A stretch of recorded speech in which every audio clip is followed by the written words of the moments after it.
자, 오늘 여러분들과 함께 읽은 사무엘하 19장 1절에서 8절까지의 말씀을 통해 왕의 귀한이라는 제목으로 은혜를 나누고자 합니다. 다음 시간 제목도 왕의 귀한 2 이렇게 해가지고 연속적으로 말씀을 전하도록 하겠습니다. 자, 오늘 드디어 다윗이 예루살렘 성으로 귀환하는 장면입니다. 그동안 아들 압살롬의 반역으로 너무나 큰 마음고생을 했어요. 마음고생뿐만 아니라 여러 가지 생활도 힘들었죠. 여기저기 쫓겨다니고 피해 다니고 또 그 아들로부터 인해서 배반을 받았다는 이 사실이 너무나 이 다윗의 마음을 아프게 했다라는 것입니다. 그 심정이야 이루 표현할 수도 말할 수도 없었을 것입니다. 근데 드디어 압살롬의 군대가 지난주에 이제 진압이 되고 평정이 되었습니다. 그리고 그 아들 압살롬, 그러니까 반란군의 수장인 압살롬은 결국 그가 평소에 자랑으로 여겼던 머리털로 인하여, 머리카락으로 인하여 나뭇가지에 걸려서 결국 죽음을 맞이하는 이러한 모습을 우리가 지난주에 살펴보았습니다. 그래서 우리가 깨달은 내용은 뭐냐?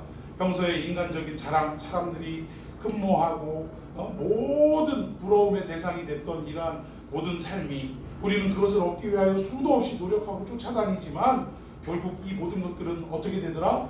물거품이 되고 오히려 나를 죽게 만드는 원인이 되더라고요.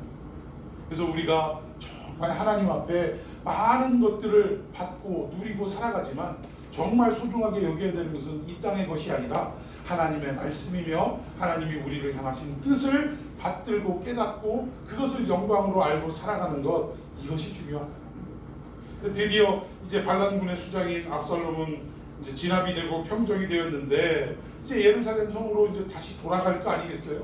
근데 여기에 지금 오늘 본문에 문제가 생기고 말았다.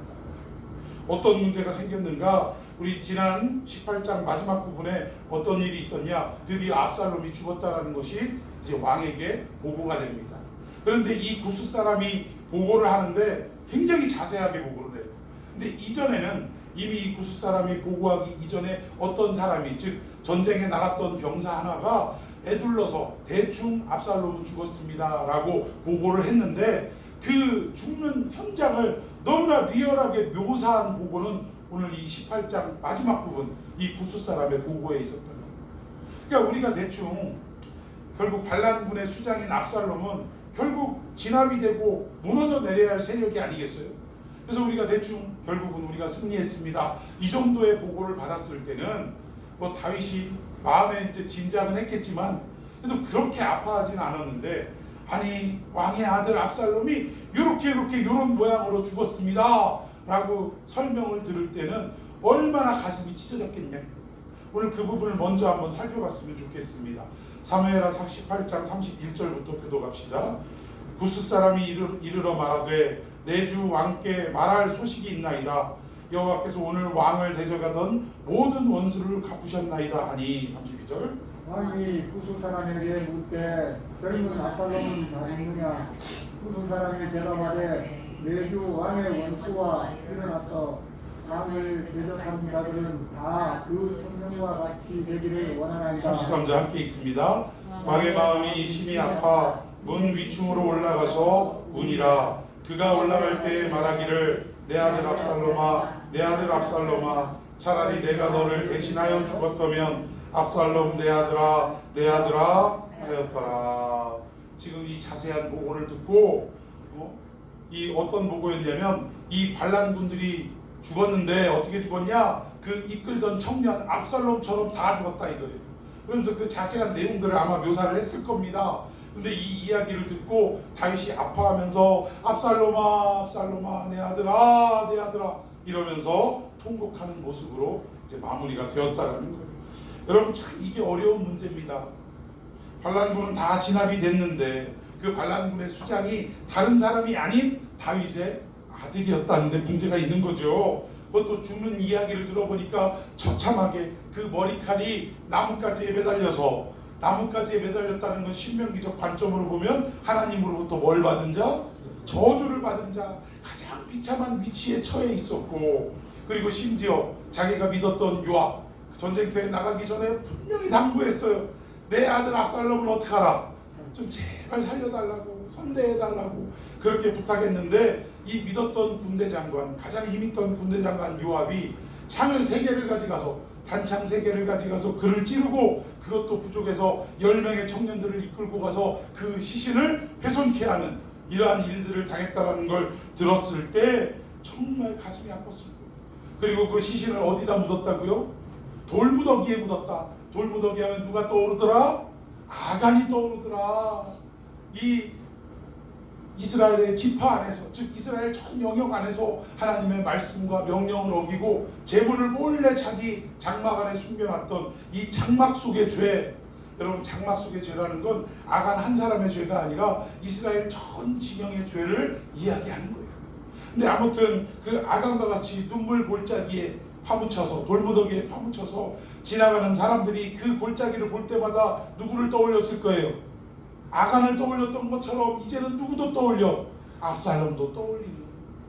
이왕이면 우리 인간이 살아가면서 어느 장소를 갈 때 여기에 어떤 위대한 사람이 있었다.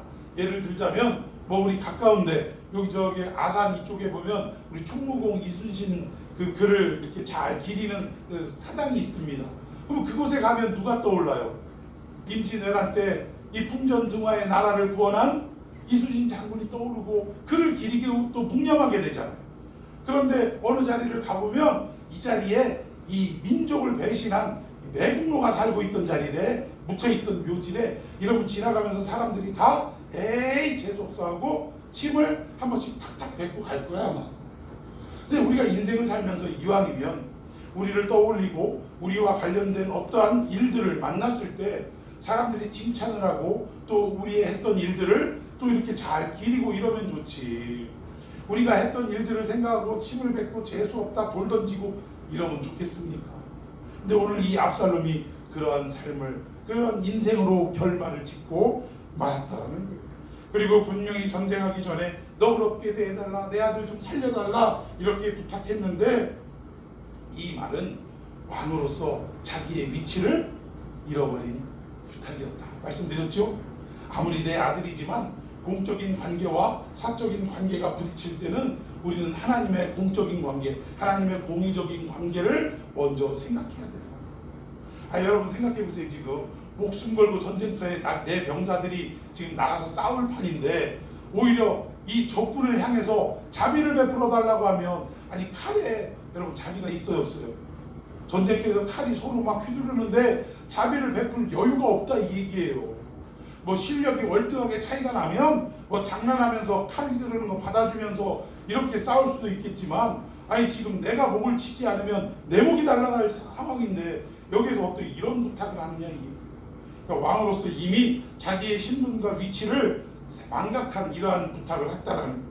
그래서 이게 늙어서 분별력이 떨어져 있고 그리고 이 밑에 부하들이 결국 그 부탁을 들었습니까? 안 들었습니까? 안 들었어요. 이게 우리 대통령도 5년째인데 마지막 1년 정도 남겨놓으면 무슨 현상이 나타나죠? 레임덕 현상이 나타나잖아요. 아무리 대통령이 큰 소리로 외치고 인상 쓰고 말해도 들어먹어요? 안 들어먹어요? 안 들어먹어요. 왜? 너 이제 끝났다 이거죠. 이래가지고 말을 듣지 않는 레임덕 현상이 일어나는 것처럼 지금 다윗의 그 부탁에도 부하들이 듣지 않는 레임덕 현상이 일어나고 있다라는 것입니다. 그래서 이제 전쟁에서 드디어 승리하고 이제 개선 장군이 돼서 당당하게 예루살렘으로 돌아가야 되는데 지금 이 다윗이 어떤 모습이냐면 슬픔에 젖어서 이 감정에 젖어가지고 내 아들아 내 아들아 하면서 통곡을 하고 있었다라는 것입니다. 여러분 우리도 인생 살 때 이 다윗과 같은 일들을 수도 없이 만날 때가 있다라는 거예요. 공적인 일을 판단할 공적인 일을 먼저 판단할 것인가 사적인 일을 먼저 선택할 것인가 이 두 가지가 충돌할 때 우리는 무엇을 먼저 생각해야 된다고 그랬죠? 하나님의 공의로운 이 공적인 부분을 먼저 생각해야 된다. 그래서 특히 이 교회 안에서 지도자들은 리더십들은 더 이런 문제를 정말 신중하게 생각해야 된다는 거예요. 여러분 제가 재미있는 사진을 하나 좀 보여드릴게요. 자 이게 2014년도 잘 보이시나요? 표정이 잘 안 보이네. 중요한 건 아닌데 이게 중요한 건 아닌데 이게 여러분 요새 예능에서 크게 활동하고 있는 농구 대통령 허재의 모습입니다. 이 내용이 뭐냐면 얼굴 표정만 좀 표정이 중요한 거예요. 이게 뭐냐면 2014년도에 이 허재가 KCC 감독이었는데 아들 허웅이 이 동부의 선수였어요. 근데 막 경기를 하는데 어떻게 자기 아들이 지금 적팀 아닙니까? 반대 상대팀 아니에요. 그런데 아들이 기가 막히게 플레이를 하면서 이 슛 동작에서 반칙을 끌어내가지고 그래가지고 결국은 슛으로 해서 이 점수를 나는 장면인데 그 반칙을 끌어내는 장면이 너무 나이스 플레이였다. 그런데 지금 상대편 선수인데도 이 얼굴 보니까 어때요? 슬그머니 웃음을 지을까 말까 이게 웃자니 어떻게 돼요?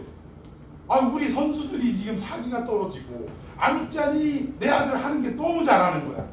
그러니까 그 아버지로서의 표정을 가질 것이냐 아니면 KCC 감독으로서의 표정을 가질 것이냐 이게 지금 애매한 그런 표정.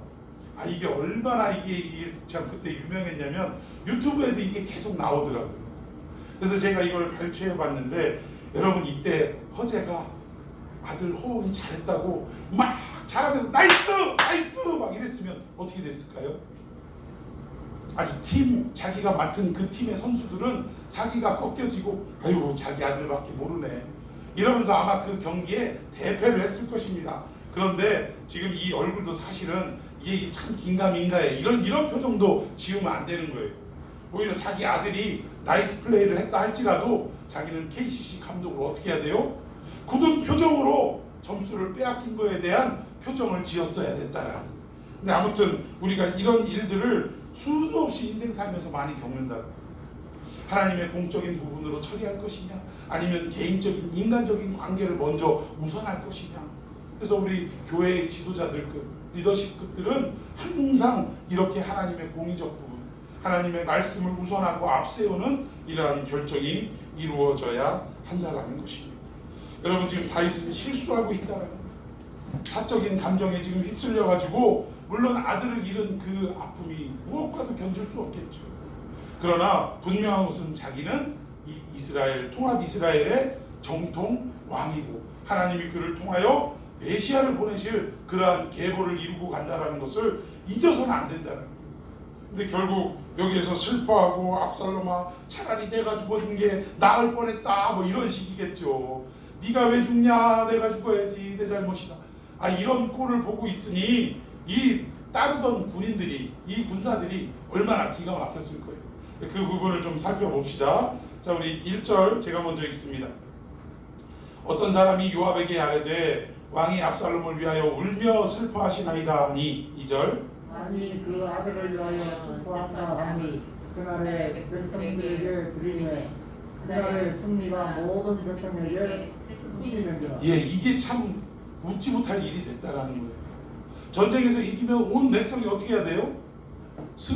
그 승리에 도취돼서 기뻐하고 또 전쟁에서 승리하고 돌아온 이 군사들을 환영해 줘야 된다. 개선가를 부르며 들어오는 이들을 환영해주는 축제의 분위기가 되어야 마땅하다라는 것입니다. 그런데 지금 왕이 울고 있으니까 온 백성에게 그 슬픔이 전가돼 버리고 만 거예요. 이거 기뻐해야 돼 말아야 돼 망설이다가 결국은 자기의 그 기쁜 마음을 드러내지 못하고 이 슬픔으로 잠겼다라는 것입니다. 자 우리 3절도 한번 읽어봅시다. 시작. 그날에 백성들이 싸움에 쫓겨 부끄러워 도망한 같이 가만히 성으로 들어가니라. 예, 개선가를 부르며 당당히 입성해야 될 이 병사들이 승전보를 울리지도 못하고 싸움에 져서 부끄러워서 도망하는 병사들처럼 지금 예루살렘 성읍으로 조용하게 들어가고 있었다라는 거예요. 이 참 웃기는 일입니다. 이 결국 누구 때문이에요? 다윗 때문이라는 거예요.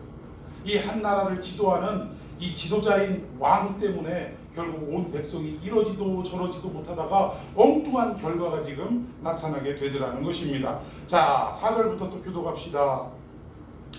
왕이 그의 얼굴을 가리고 큰 소리로 부르되 내 아들 압살롬아 압살롬아 내 아들아 하니 5절 요압이 집에 들어가서 왕께 말씀드리되 왕께서 오늘 왕의 생명과 왕의 자녀의 생명과 처처와 인류의 생명을 구원한 모든 부하들의 얼굴을 부끄럽게 하시니. 예, 이 얘기는 결국 이 요압도 의미가 있는 이야기를 하는 거예요. 심중에 뭐 어떤 담아둔 이야기가 있는 거예요. 지금 압살롬 죽였다고 이렇게 울고 있는 왕한테 뭐라고 얘기하냐면 지금 너를 살려준 게 누구다 이 얘기예요. 군사들이라고 얘기하지만 이 군사를 통솔한 사람이 누굽니까? 자기가 너 나 아니었으면 좀 살았겠냐? 네 부인들 살았겠냐? 네 자식들 살았겠냐? 지금 이러면서 왕에게 따져들고 있다라는 거예요. 오히려 내가 요압을 죽였는데 요압을 죽였는데 압살롬을 죽였는데 죽인 나를 지금 어떻게 한다는 거예요? 내 얼굴을 부끄럽게 만든다 이거를 애둘러 돌려가지고 지금 병사들이라는 자기 이름, 자기 자신을 놔야 될 자리에 병사들을 싸잡아서 지금 놓고 왕 앞에 지금 이야기하고 있다는 거예요. 이미 신하로서 도가 넘은 겁니까? 안 넘은 겁니까? 도가 넘은 거예요. 자, 우리 6절도 읽어봅시다. 시작. 이는 왕께서 미워하는 자는 사랑하시며 사랑하는 자는 미워하시고 모두 진실함과 부하들을 멸시하심을 나타내십니다. 오늘 내가 깨달았으니 만일 압살롬이 살고 오늘 우리가 다 죽었으면 왕이 마땅히 여기실 뻔하였나이다. 예, 갈수록 점이 가경입니다. 왕 앞에 할 수 없는 이야기를 지금 하고 있다는 거예요. 차라리 우리가 죽었으면 마땅히 여기실 뻔했네요. 차라리 우리가 죽을 걸 그랬나 봅니다. 이런 식으로 좀 따지는 거예요. 근데 그럴 수밖에 없는 이유가 뭐냐면 이 요압과 다윗은 친족간입니다. 사촌간이에요. 그러니까 물론 왕과 신하의 관계지만 그래도 남들과는 조금 다른 모습이 있었다는 거예요. 사촌이니까 어려서부터 잘 이렇게 지내왔을 거 아닙니까? 그러니까 이물없고 또 격없이 이야기하는 그러한 모습들이 있었던 것 같아요. 그러나 분명한 것은 요압도 공적인 부분을 생각했어야 된다는 거예요. 왕과 신하라는 입장을 분명하게 기억하고 그리고 왕 앞에 신하로서의 처신을 제대로 했어야 되는데 이 사람은 그러지 않았다는 거예요. 자, 이제 7절에 가면 더 아주 기막힌 이야기를 합니다. 7절 시작. 이제 곧 일어나 나가 왕의 부하들을 그의 마음을 위로하여 말씀하옵소서. 내가 여호와를 두고 맹세하오나니 왕이 만일 나가지 아니하시면 오늘 밤에 한 사람도 왕과 함께 머물지 아니할지라. 그리하면 그 화가 왕이 젊었을 때부터 지금까지 당하신 모든 화보다 더욱 심하리이다 하니. 네, 여기 보니까 이제는 거의 무슨 수준이냐면 협박 수준을 하고 있습니다. 네가 지금 나가서 백성들 마음을 추스르지 않으면 지금 뭐라고 하냐, 오늘 밤에 한 사람도 왕과 함께 머물지 않겠다. 이 얘기도 애둘러 표현한 거지 누구의 마음을 전달한 거예요? 자신의 마음을 전달한 거예요. 네가 여기서 계속 슬퍼하고 아들 붙잡고 울고 있으면 이제 나는 너를 따르지 않겠다 이 얘기예요. 왜? 병사들을 통솔하는 게 자신이기 때문에. 그러니까 그러면서 하는 말이, 만약에 그렇게 되면 왕이 젊은 날부터 지금까지 당했던 얼마나 다윗이 화를 많이 당했습니까? 젊어서는 사울에게 쫓기고 죽을 뻔하고 여기저기 도망다니고 아예 수도 없는 전쟁을 치르고 정말 화가 계속되고 연속되는 삶이라고 해도 과언이 아니에요. 그런데 지금까지 당했던 그 화보다 더 심한 화를 당할 거다. 이거 협박이죠. 참 진짜 요압이라는 사람, 이 사람 삶을 보면 이 시류를 따라서 여기 붙었다 저기 붙었다 하는 사람이었어요. 그 결말이 좋지 않습니다. 우리 이런 삶을 살면 안 된다는 거예요. 자, 결국 이 요압의 어떤 강요에 못 이겨서 드디어 정신을 차리고 왕이 일어서게 됩니다. 자, 8절 시작. 왕이 일어나 성문에 앉으매 어떤 사람이 모든 백성에게 말하되 왕이 문에 앉아 계시다 하니 모든 백성이 왕 앞으로 나오니라. 이스라엘은 이미 각기 장막으로 도망하였더라. 예, 여기 보니까 왕이 일어나 어디에 앉았다고요? 예, 우리가 이런 표현을 이게 유대인들의 관용구인데, 왕이 성문에 앉았다 하면은 드디어 뭘 얘기해요? 통치가 이루어졌다. 아, 이제는 뭐 우리 집사님 바로바로 대답이 나오네. 드디어 왕으로서 자기의 백성들을 향한 통치가 시작됐다.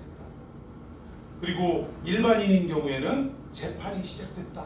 그리고 거기에 앉을 수 있는 사람은 왕이나 재판관이나 또는 그 지역의 유력한 자, 유지, 아주 뭐 성공했다라고 손꼽는 자, 이런 사람들만 앉을 수 있다라는 거예요. 즉 왕이 슬퍼하다가 아들을 잃은 아픔에 막 그냥 눈물겨워 하다가 이 요압이 그냥 협박 같은 말을 계속 해대니까 거기에 못 견디고 다시 일어나서 통치가 시작되었다라는 것을 지금 설명하고 있는 것입니다. 그런데 여기 마지막 부분에 이스라엘은 이미 각기 장막으로 도망하였더라라고 지금 말씀하고 있는데, 여러분 반란군을 진압하는데 다윗이 직접 참여했습니까? 안 했습니까? 안 했어요. 근데 결과적으로 어떻게 됐습니까? 모든 반란군은 다 도망가 버리고 이스라엘 백성들이 승리를 거두었다라는 거예요. 참 아무것도 한 일이 없는데 결국은 승리를 거두었다라는 것입니다. 결국 이 모든 것들이 결국 누가 일을 하시고 누가 정말 역사해 주시느냐? 하나님이 역사해 주심을 우리가 알 수 있다는 거예요. 우리는 우리가 직접 무언가를 해놓고 그 결과물을 눈으로 확인해야 우리는 시원해요. 그래요, 안 그래요? 우리는 가만히 있지를 못합니다. 기다리고 있지도 못하고 인내하지도 못해요. 여러분, 타락한 인간이 지금까지 이 수천 년을 지나기까지 제일 못하는 것 중에 하나가 뭐냐? 오래 참음, 기다림, 인내, 이걸 못하더라는 거예요. 똑같은 얘기인데 하나님은 참고 기다려라. 왜 기다리라고 하실까요? 네가 할 일이 아니라 누가 한다는 거예요. 내가 한다. 하나님이 하신다. 이걸 계속적으로 강조하고 말씀하시는데, 우리는 우리 눈앞에 이 시각적으로 뭔가 변화가 없으면 안달복달 하다가 결국은 누가 먼저 해요? 가만히 있어봐. 내가 먼저 해야 돼. 이러면서 내가 직접 뭔가를 일구고 또 그 결과물을 눈으로 확인해야 속이 시원한 존재로 이렇게 전락하고 말았다. 가만히 있어봐 하니까 갑자기 제가 누가 떠올라요. 우리 집에 계시는 우리 어머니가 떠올라요. 우리 어머니가 지금 병 상태가 본인이 직접 무언가를 할 수 있는 상태가 아니에요. 그런데 일으키고 뭐하고 할 때 이게 꼭 도움의 손이 필요한데, 우리가 딱 뭔가 이렇게 붙들기만 하면 제일 먼저 나오는 말이 뭔지 아세요? 가만히 있어봐. 아니 가만히 있으면 어떻게 하시려고. 아니 도와주는 손길이 그를 이끌 때까지 오히려 가만히 있는 건 누가 가만히 있어야 돼요? 본인이 가만히 있어야 돼, 본인이. 근데 우리 보고 가만히 있어요. 그러고 나서 그 다음에 하는 일을 보면 해나가느냐? 못해요. 그러니까 이게 제가 어머님 통해서 요새 하나님과 저 사이의 관계가 얼마만큼 명확하게 드러나는지를 몰라요.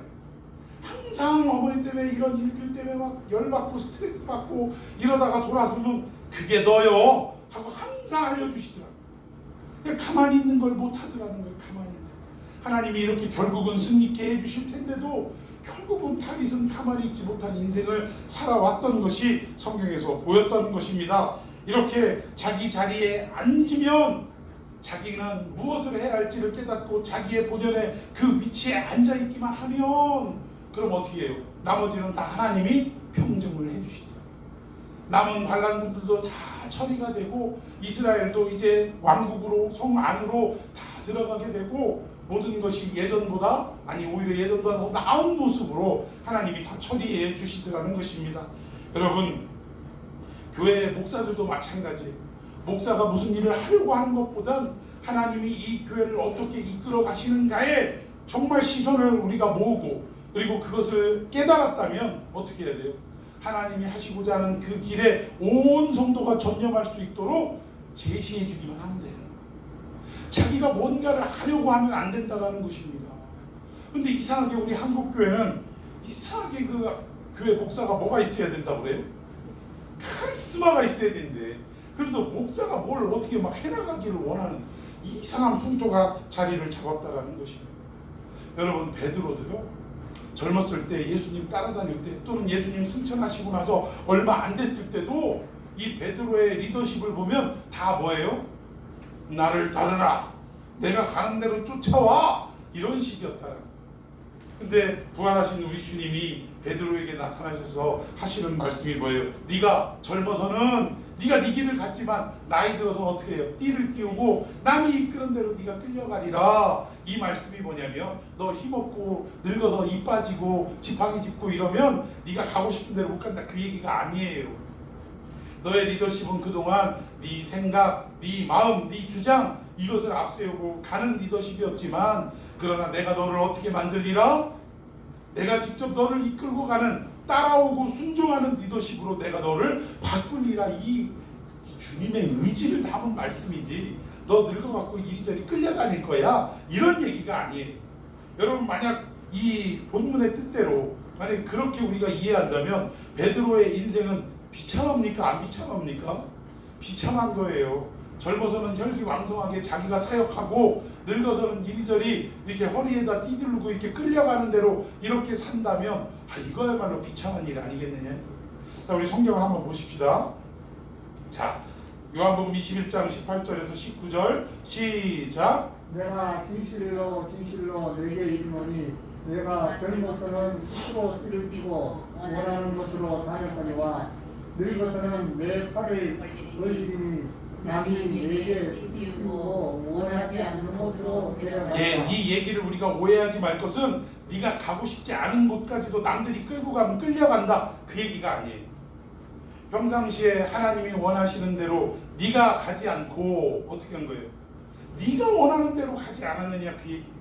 그러나 이후에는 어떻게 해요? 네가 팔을 벌린다. 팔을 벌린다라는 것은 항복을 의미하는 것입니다. 그래서 결국은 남이라고 표현했지만 이 남은 누구를 말하느냐? 우리 하나님을 말하는 거예요. 하나님이 띠띠우고 네가 원하지 않는다 할지라도 너를 이끌어가는 대로 네가 따라가게 되리라. 우리 하나님이, 우리 예수님이 직접 말씀하시는 것입니다. 자, 우리 시간 관계상 19절 빨간 글씨로 쓴 데만 읽어봅시다. 시작. 베드로에게 이르시되 나를 따르라 하시니. 베드로에게 이르시되 나를 따르라. 이게 어떤 말이냐면 네가 그동안 사람들에게 나를 따르라 하고 네가 앞장섰다면 이제 너는 뭐부터 배워야 된다? 주님을 따르는 것부터 배워야 된다. 네가 진정으로 하나님의 뜻대로 정말 네가 원치 않더라도 하나님이 띠띠우시고 이끌어가는 대로 네가 가려면 뭐부터 훈련해야 되냐? 따르는 자가 되는 것을 먼저 훈련해야 된다. 이게. 여러분, 교회의 목사나 또는 나중에 우리가 장로님도 세워지고 안수 집사님, 권사님들도 세워질 텐데 결국 이런 교회의 리더십은 어떤 훈련이 먼저 되어야 되냐면 주님을 따르는 훈련이 먼저 되어야 된다. 말씀을 따르는 훈련이 먼저 되어야 한다는 것입니다. 말씀을 따르지도 주님을 따르지도 않던 우리들이 어느 날 갑자기 리더십이 돼서 따라오세요 한다고 해서 따라가요? 안 따라가요? 안 따라가더라는 거예요. 꼭 이게 교회에 이게 문제가 되면 이제 목사님한테 구역장 하는데 구역원들이 말 그렇게 안 들어요 막 이러면서 막 푸념을 놓는 이런 분들이 가끔 있는데요. 결국 그분의 삶을 잘 돌이켜보면 이분 역시 말씀을 따르고 또 교회의 어떤 방침을 따르고 이러는데 부족한 삶을 살았던 분이 거의 대부분이다. 본인이 먼저 따르는 자가 되지 않으면 우리는 결코 남을 이끌 수 있는 자가 될 수 없다는 거예요. 여러분, 우리는 말씀을 따르기에 너무나도 적합한 교회 아닙니까? 지금은 이끌 자가 없어요. 그냥 우리 주님만 이끄시니까 우리는 그냥 따르는 거예요. 따르는 거. 남을 우리가 이끌 수 있는 이런 여건이 안 되지 않습니까? 빈자리가 가득하니까. 이거 훈련하기 너무 좋고 적합한 상황이라는 거예요. 오히려 우리는 이러한 훈련의 현장을 허락해 주신 하나님께 감사해야 될 줄로 믿습니다. 아멘도 안 해줘요. 네, 감사해야 돼요. 먼저 따르는 훈련부터 하시려고 하나님이 우리에게 이런 상황을 주신 것이 아닌가, 이것을 깨달아야 한다는 것입니다. 이게 다윗도 마찬가지예요. 하나님을 먼저 따르는 삶이 선행될 때 백성들도 그를 따르게 되더라고요. 그러니까 왕으로 세우셨을 때 성문에 앉으니까 나머지 일들이 다 해결되는 걸 보십시오. 자, 우리 베드로후서 1장 13절 14절도 한번 읽어봅시다. 시작. 내가 이 장막에 있을 동안에 너희를 일깨워 생각하게 하니 옳은 줄로 여기노니 이는 우리 주 예수 그리스도께서 내게 지시하신 것 같이 나도 나의 장막을 벗어날 것이 임박한 줄을 알리라. 예, 베드로가 평상시에는 복음 전파하겠다고 자기의 의지와 자기의 생각대로 했던 이런 젊은 날을 보냈지만 나중에는 어떻게 해요? 하나님이 이끄시는 대로 본인이 원치는 않지만 정말 때로는 죽음의 길이라도 불사하고 주님이 이끄시는 대로 따라갔던 삶을 우리는 확인할 수 있어요. 전승에 보면 베드로가 결국은 십자가형으로 처형을 당하게 되는데 어떻게 달렸다고 얘기하죠? 거꾸로 달린 이유는 뭐예요? 우리 주님이 이렇게 반드시 돌아가셨는데 나는 주님을 따르기에 감당할 수도 없다고, 차라리 나를 거꾸로 매달아 달라고 이래가지고 거꾸로 매달았는데 이게 요즘으로 와가지고 변질돼서요, 젊은이들에게는 오히려 어떤 상징으로, 이 거꾸로 된 십자가가 어떤 상징으로 전락이 됐냐면 사탄 종교로 전락이 됐대요. 십자가를 뒤집었다 막 이런 식으로. 참 이게 우리 인간들이 시간이 가면 갈수록 본래의 의미와 본래의 뜻을 상실하고 살아가는 경우가 너무나 많다라는 거예요. 자, 아무튼 우리 교회들은 가급적이면 목사는 사라지고, 그러니까 목사가 사라진다라는 게 교회의 목사를 없애라 그 얘기가 아니라 목사의 권위가 사라지고 오직 누구의 권위만? 그리스도의 권위만 올라가는 교회가 되어야 할 줄로 믿으시기를 바랍니다. 좀 우리 비록 지금은 몇 명 안 되지만 우리 이런 교회 한번 같이 만들어가 보십시다. 하나님 은혜 가운데 세상의 모든 교회들이 물론 목사님을 존경하는 건 나무랄 수 없고 좋은 일이죠. 그런데 존경을 뛰어넘어서 대우를 하는 걸 뛰어넘어서 마치 목사님을 누구처럼 여기냐면 하나님 동기 동창으로 여기더라는 거예요. 우리 이 정도로는 가지 말아야죠. 가장 건강한 교회는 새신자가 왔을 때 우리 교회 담임 목사님이 어떤 분이야? 이거를 찾지 못할 정도로, 그 정도로 담임 목사님의 권위가 존재하지 않는 그런 교회. 오직 말씀의 권위만 앞세워지고 예수 그리스도의 권위만 앞세우는 그런 교회 우리 함께 만들어 가십시다.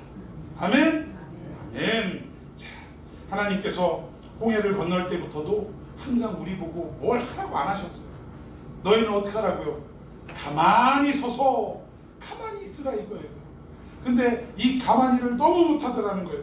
그래서 여호와께서 너희를 구원하시는 것을 보라라고 말씀하시는데 우리는 이 가만히를 못하고 그냥 내가 어떻게 아마 해볼게 하고 자꾸 드러나는 이런 일들이 많다라는 거예요. 참 아이고 요즘 참 어머니 얘기 제가 꺼내는 김에 우리 어머니가 정말 사람을 힘들게 합니다. 어떻게 힘들게 하냐면 내 힘을 빼고 늘어뜨리면 되는데 예를 들어서 이렇게 안아가지고 딱 일으킬 때 밑에 있는 봉 잡으면 돼요, 안 돼요? 이거 잡으면 일어나다가 이 세상에 힘도 없는 분이요. 뭘 잡으면 어찌 이렇게 황소 힘이 나오는지 안 나. 그러면 저도 이게 이 척추가 이렇게 온전치 못하다 보니까 힘이 옛날처럼 이렇게 세지가 않아서 겨우 일으키는데 중간에 뭐가 자꾸 걸리는 거예요. 뭐 하고 있나 보면 어떻게 해요? 봉을 꽉 잡고 있더라는 거예요. 이걸 놓고 가만히 있어야 제가 일으키죠. 참 이런 부분을 볼 때 우리도 하나님이 야 가만히 있어 하는데 우리는 그거를 못 믿어가지고 우리 어머니가 아들을 못 믿어서 이거를 꽉 붙드는 것처럼 우리가 하나님의 말씀은 아멘 하지만 그 하나님이 역사하실 것을 못 믿어서 슬그머니 봉을 잡아야 안 잡아요? 봉을 자꾸 잡는 거예요. 자꾸 일어나기라도 하면 다행이지 일어나지도 못하면서 봉을 자꾸 늘어지는 거예요. 그래서 막 이걸 또 놓으라고 하는데도 놨다가 또 잡고 왜 그래요? 무의식적으로 이게 불안하니까 그런 거예요. 불안하니까 당신의 몸이 온전치 않으니까 일어서다가 혹시라도 넘어질까봐 불안하니까 자꾸 잡는 거예요. 불안하니까. 근데 이걸 잡았다고 해결이 되냐? 안 된다. 오히려 더 어려워져요. 차라리 내려놓으면 이끄는 사람을 믿고 맡기면 가만히 있으면 그러면 다 해결이 되는 거예요. 우리의 삶도 자꾸 불안하니까 뭔가가 달라지지 않고 이러니까 안심이 안 되니까 붙드는 그런 내가 뭔가를 하려고 하는 이런 모습을 하는데 중요한 건 뭐예요? 우리를 이끄시는 하나님과 호흡을 섞는 게 중요하다는 거예요. 그러니까 시체처럼 뭐 이렇게 일으킬 때 시체처럼 가만히 막 늘어져 있어라 그 얘기가 아니라 서로 하고자 하는 그 일에 호흡을 맞춰야죠.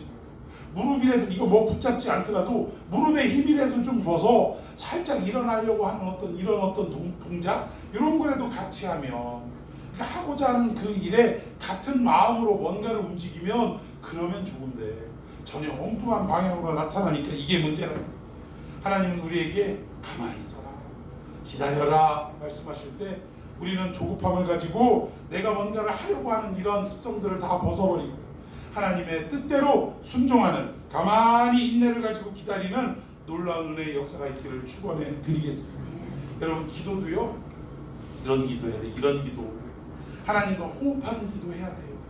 하나님 저 이러이러한 어려움에 처해 있습니다 라고 알렸다면 그러면 이제는 하나님이 어떤 방향으로 나를 이끌어 가실지를 서로 상의하고 하나님이 알려주시는데 귀를 기울이고 이런 기도가 우리에게는 필요하다라는 것입니다. 하나님은 이렇게 무지하고 멍매한 우리들을 결국 이 놀라운 구원의 역사를 이루시는데 함께하기를 원하셔서 우리를 데려가시는 거지 우리가 잘나서 우리 써먹으려고 데려가는 게 결코 아니라 이 얘기예요. 자 이제 결론 맺겠습니다. 자 9절 본문 9절과 10절 시작. 이스라엘 모든 지파 백성들이 멸망하여 이르되 왕이 우리를 원수의 손에서 구원하여 내셨고 또 우리를 블레셋 사람들의 손에서 구원하셨으나 이제 압살롬을 피하여 그 땅에서 나가셨고 우리가 기름을 부어 우리를 다스리게 한 압살롬은 싸움에서 죽었거늘 이제 너희가 어찌하여 왕을 도로 모셔 올 일에 잠잠하고 있느냐 하니라. 아멘. 결국 이 모든 일들이 이제 회복이 되는 겁니다. 온 백성들이 이제 왕궁으로 모셔갈 일에 몰두하기 시작하더라는 거예요. 이 일이 어디서 시작했냐? 자기가 하나님이 맡겨주신 그 일에 성문에 앉는 일이 순종이 이루어지니까 그제서야 모든 것들이 평정이 이루어지더라고요. 여러분 우리의 인생도 마찬가지입니다. 하나님이 우리를 통해 어떠한 일을 하고 또 어떠한 직분을 맡기시는지 그 직분에 우리가 최선을 다하고 또 모든 일들을 다 할 때 그것을 우선으로 여길 때 하나님은 이 나머지 모든 일들을 다 알아서 해주시더라는 거예요. 여러분 한 가지 여쭙겠습니다. 요즘 유재석이라는 사람을 필두로 해서 본캐, 부캐 이런 얘기 많이 하잖아요. 그러니까 원래 캐릭터가 뭐냐, 그리고 그 원래 캐릭터 말고도 또 다른 캐릭터, 부캐라고 하는데, 그러니까 원래 유재석은 예능인 아닙니까? 개그맨이자 예능인, 이게 본 캐릭터라 이거예요. 그런데 부캐로 뭐 했어요? 유산슬 뭐 이래가지고 뭐 합정역 무슨 출구 뭐 싹 다 갈아엎어주세요 막 가수를 했잖아요. 가수를. 그러니까 본래 캐릭터가 아닌 부 캐릭터의 역할을 했다라는 거예요. 자 이렇게 이제 본캐와 부캐가 이렇게 유행하는 시대인데 저는 여러분들께 묻고 싶은 게 있어요. 여러분의 본캐는 뭐고 부캐는 뭡니까? 내가 어떤 직장에서 또는 어떤 사업에서 돈을 벌고 또 먹고 살아가도록 이렇게 하는 이 일이 우리의 본캐입니까? 아니면 오직 나를 통해 복음을 전파하시고 땅끝까지 증인되게 하시고 우리 주변 사람들에게 이웃이 되어주고 이러한 역할을 하는 이 일이 하나님이 우리를 성도로서 부르시고 그 성도에게 일을 맡기시고 그 일을 감당케 하는 일이 본캐입니까? 부캐입니까? 우리는 그리스도인이라고 말하면서 본캐와 부캐를 헷갈릴 때가 너무나 많다. 우리는 하나님의 뜻에 따라 이 땅을 살아가는 것이 본캐입니다. 본캐. 그런데 우리는 이 부캐인 먹고 사는 일을 본캐라고 착각하고 여기에 90% 이상을 할애하고 나머지 10%도 안 되는 일에 그렇게 하나님의 일에 순종하는 일들이 너무나 많다. 여러분 본캐와 부캐를 이제 명확하게 선을 그으시고 우리가 직장에 나가서 뭐 직장 생활하는 거, 나가서 사업을 하는 거, 여러분 이거 왜 합니까? 하나님이 이 땅에서 70, 강건하면 80, 그 80년 동안 먹을 거 해결 못 해줘서 돈 벌으라고 우리에게 이 일을 허락하셨을까요? 전혀 아니라는 거예요. 하나님의 일을 하는데 땅끝까지 증인되고 선교하고 전도하고 또 이웃을 우리가 섬기고 이런 일들을 해나갈 때 하나님의 영광을 위하여 이 나라를 이 일들을 해나갈 때 결국 뭐가 필요해? 또 물질도 필요하고 인력도 필요하고 모든 것들이 필요하다라는 거예요. 물론 그것이 없이도 하나님은 하시지만 우리를 통하여 일하시는 건 뭐냐면 이러한 과정을 통해 하나님의 역사하심을 알고 느끼게 하기 위해서 이런 일들을 하시더라는 거예요. 그래서 우리가 나가서 어떻게 하는 거예요? 돈 버는 거예요. 돈 버는 거. 돈 벌어서 뭐 하려고? 하나님의 영광을 위해 살아가려고. 나 먹고 살려고가 아니라 하나님의 영광을 위해 살아가려고. 여러분 우리가 먹고 사는 것도 하나님의 영광이다라는 얘기 있죠. 의미는 알고 써야지. 의미는 그게 무슨 얘기냐? 내가 하나님의 뜻대로 살기 위해서 먹어야 돼? 안 먹어야 돼요? 그러니까 먹고 마시고 이것도 하나님의 영광을 위해서 하라 그 얘기라는 거예요. 내가 주신 본캐를 감당하기 위해 먹는 것도 마시는 것도 이게 하나님의 일이 되기 때문에 그러니까 영광이 된다 이 얘기입니다.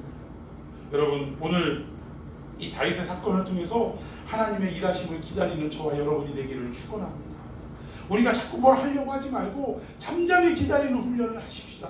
인간이 제일 못하는 일 중에 하나이지만 우리는 그 일에 도전해보고 한번 시도해보는 역사가 있었으면 좋겠습니다. 그리고 또 한 가지는 하나님께 이끌림 받는 우리의 삶이 되어야 할 줄로 믿습니다. 우리가 하나님을 신앙을 이끌어가는 이러한 삶이 아니라 하나님의 말씀이 주도적으로 우리의 인생을 이끌어가는 삶이 되어야 한다는 거예요. 이러한 삶이 되기를 정말 하나님을 잠잠히 기다리는 우리가 되고 하나님의 이끌림 받는 우리의 삶이 되기를 이 시간 주님의 이름을 뜨겁게 부르며 함께 말씀 붙들고 기도하도록 하겠습니다. 기도합니다. 주여